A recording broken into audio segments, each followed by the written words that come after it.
Hola, gracias por visitar el canal Astrolabio. En este video sobre el lenguaje algebraico tenemos el siguiente problema. Dice, se camina por un sendero de longitud L, se han recorrido N kilómetros y la pregunta es, ¿cuánto falta por caminar? Vamos a recordar que en una suma, las cantidades que se suman se conocen como sumandos, el resultado de la suma se conoce como total. Por ejemplo, si sumamos 11 y 12, que es igual a 23, tenemos que 11 y 12 son los sumandos, 23 es el total de la suma o el resultado de la suma. Para comprobar esta suma, tomamos el total y restamos el sumando 1. Si la suma es correcta, entonces el resultado de esta diferencia será el sumando 2. Así tenemos 23, que es el total, restamos 11, que es el primer sumando, y el resultado de la diferencia es 12. Alternativamente, podemos comprobar la suma restando el sumando 2 del total, y si la suma es correcta, el resultado de esta diferencia será el sumando 1.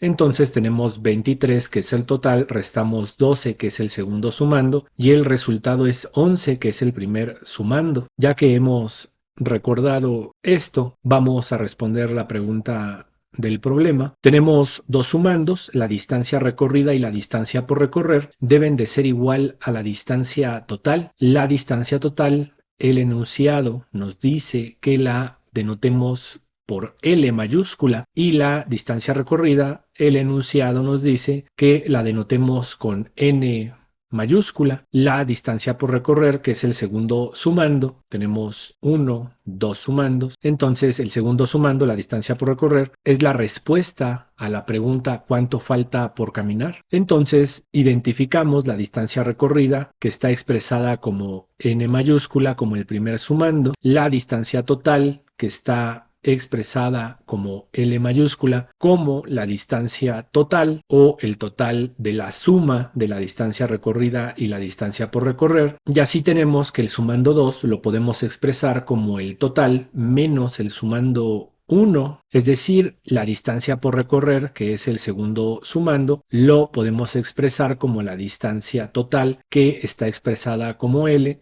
menos la distancia recorrida, que el enunciado define por N mayúscula. Entonces la distancia total menos la distancia recorrida es igual a L mayúscula menos N mayúscula. Así expresamos la distancia por recorrer como L menos N. Si, por ejemplo, L es igual a 250 y N es igual a 75, es decir, la longitud del sendero es igual a 250 kilómetros y se han recorrido 75 kilómetros, entonces la distancia por recorrer, que hemos expresado como L menos N, es igual a 250 menos 75, es decir, hemos sustituido los valores de L y N respectivamente. La diferencia es igual a 175, es decir, la distancia que nos falta por recorrer es igual a 175 kilómetros. Este resultado depende de los valores de L y N, es decir, los valores para los cuales evaluemos L y N. Claramente los senderistas tendrán que pasar varios días recorriendo este sendero, así que tendrán que acampar, dado que no podrán recorrer 250 kilómetros en un solo día. Si el video les ha sido de ayuda, consideren suscribirse al canal, dejar un comentario o un me gusta. Muchas gracias por visitar Astrolabio.